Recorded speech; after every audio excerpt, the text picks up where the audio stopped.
Bakit mo nga ba kailangan ng kitchen island? Well, ganito, magkakaroon ka na ng extra storages. Lalagyan ng kutsara, tinidor, pinggan, baso, at kung ano-ano pa. Pwede ka na rin magkaroon ng minibar, extrang table pag may bisita, meryendahan ng chikiting, study table, at madami pang iba. Yan ang kitchen island. Ang kitchen furniture na akala mo hindi mo kailangan pero kailangan mo pala. At syempre, step by step, ituturo ko sa'yo kung paano ito gawin. Andito ako sa buong proseso habang ginagawa mo tong project na to. Kaya naman, simulan na natin.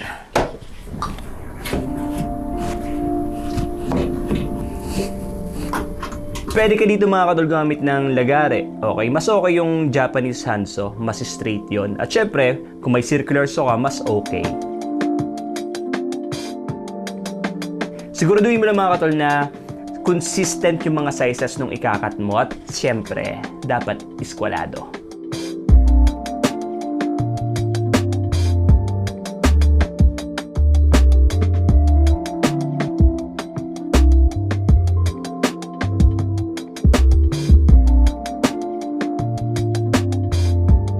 At super quick tip lang mga katulad sa paggamit ng circular saw para mas consistent yung pagmamark mo at pagkakat mo.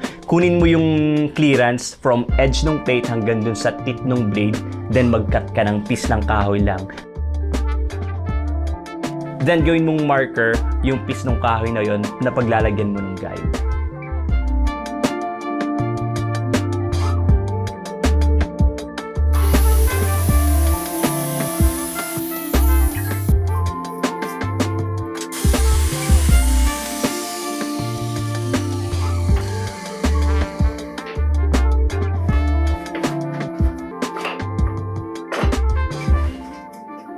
Okay, so ito na lahat yung mga nakat natin, ano.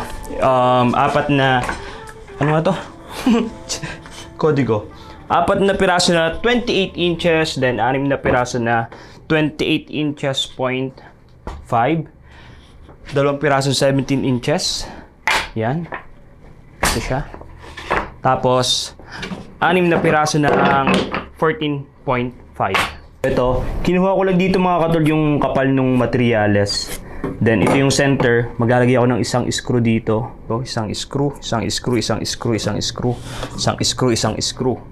Then, dito, ito yung screw na magkakabit nung isa pang mas mahaba.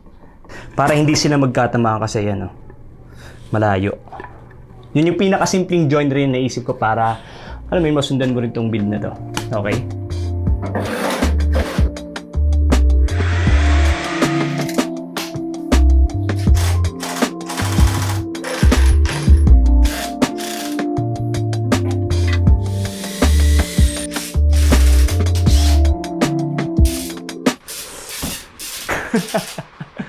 Lumampas yung screw. Tangkalak yan.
Siyempre, kahit naulan, hindi tayo titigil.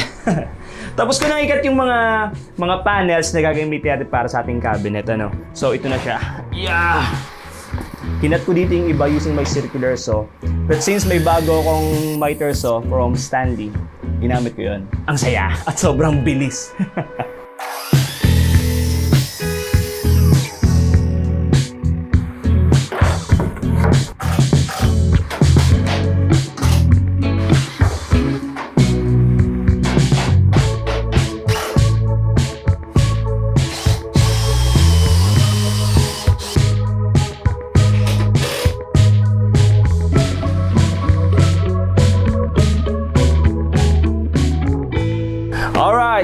yung current state ng ating small kitchen island, okay? So, mag-proceed na tayo doon sa pinaka-madali, pinaka-simple, yet pinaka-importante at pinaka-exciting na part para sa akin. Gagawa na tayo ng tabletop.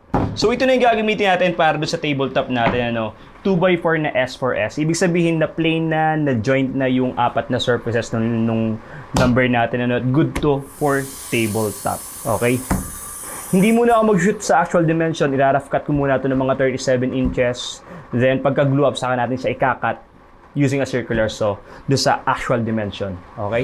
Bukod sa dapat sa super straight yung 2x4 na mapipili mo, isa pa sa ginagawa ko, pumipili ako ng surface na maganda.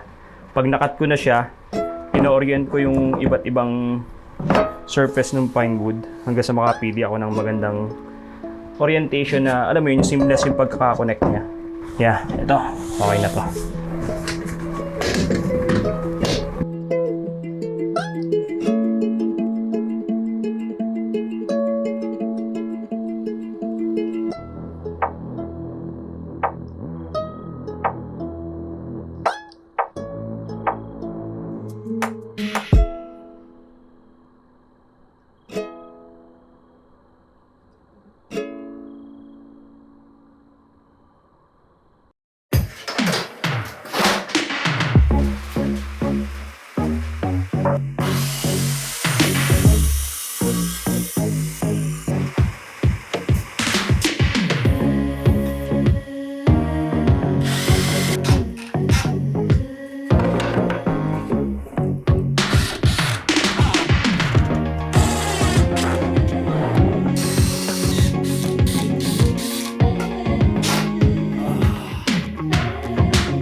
Okay, sabi ko nga mga katol kanina na yung ating cabinet ay painted. At ito yung mga gagamitin natin. Una, okay, QDE water-based primer ni Davis. Okay, quick dry enamel. Then, concrete putty, water-based din siya. Galing din kay Davis. At syempre, QDE na yung top coat natin.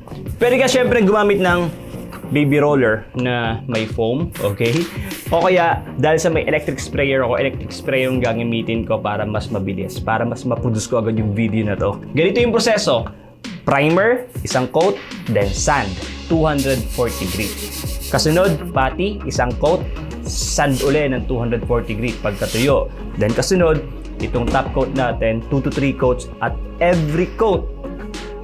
Yes, magsasad ka ng 240 grit. At kung gusto mo ng dedicated video para sa proseso na to, panuorin mo tong video na to, okay? Andun na lahat ng detalye, hindi ka maliligaw. Gumamit din ako doon ng baby roller na foam. Huwag kang ma-overwhelm mga katol sa proseso. Andito ako, gagabayan kita. Parang networking. Ako ang upline mo.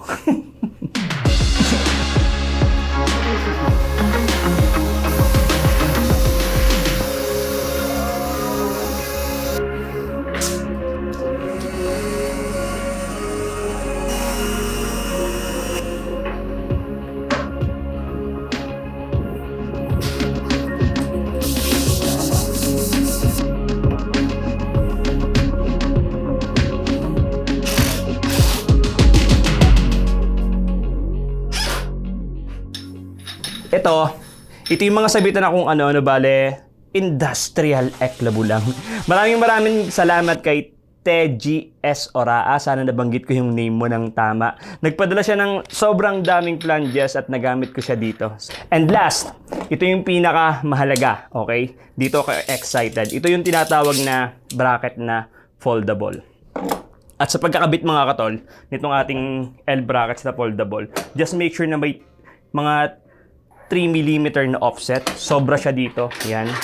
Huwag mong isasagad. Kasi, for example, ito yung ating extension. Pag sinagad mo yan, hindi mo na siya may popold eh. Kailangan meron siyang offset na mga 3mm para naipopold mo siyang ganyan. Ayan.